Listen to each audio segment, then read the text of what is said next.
Welcome to the news at 6. We begin on the Capitol Watch, where Idaho Republicans are working to clarify Idaho's abortion laws.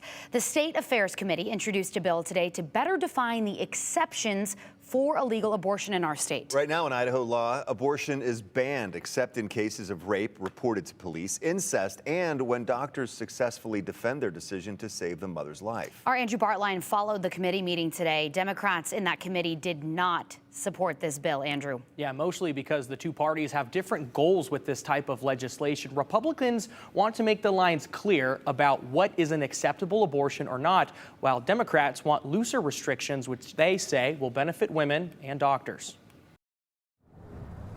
RS 30769C1, Representative Blanksma. Welcome to House State Affairs. Inside the State House walls, House Majority Leader Representative Megan Blanksma is pushing last-second legislation. Make sure that doctors know where the lines are because they felt uncomfortable with some of the fluidity, and that's what this bill was a result of. The bill would further define what abortions are considered legal in Idaho. I think everyone has that question. It's if then, if this, then what? Right now, abortion is against state law unless it's a case of rape reported to police, incest, or a doctor's decision to save the mother's life.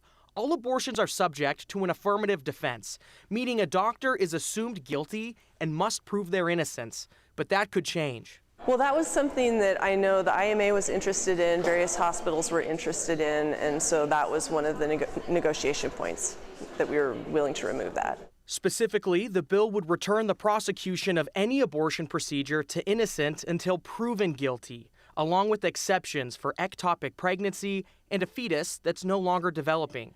But the bill did not get support from across the aisle. This is so far from a fix. If this is their idea of a fix, women in Idaho are in real trouble. House Minority Leader Representative Ilana Rebel likes eliminating the affirmative defense clause, but she says it's trivial because the doctor's discretion to save the mother's life is too strict. We will still see doctors fleeing the state, and we will still see women in Idaho facing mortal danger under this law. They are faithfully towing the Idaho Republican Party line.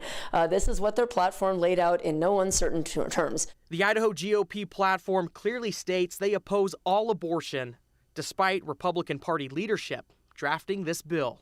Some people want abortion to be legal in Idaho, and that's just how they are. And there are some of us who do not want abortion to be legal in Idaho, and that position is not going to change either.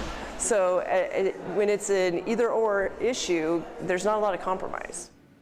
Rebel's concern with the doctor's decision to save the mother's life is that there are several medical concerns or conditions that may not be life-threatening but still dangerous with lifelong impacts. She does not believe a doctor can or would risk providing an abortion for those reasons, even with the way this additional bill is drafted if it were to be law. The bill also puts a timeline on rape and incest abortions as well. These abortions specifically must be in the first trimester, so someone who submits a police report for a rape can now get a police report or would get a police report within 72 hours to kind of fix some of the problems there about actually getting that reported and documented, showing proof to your doctor. And we'll see how this all plays out now going forward. Yeah, whether some of the it becomes law. biggest sticking points from last session.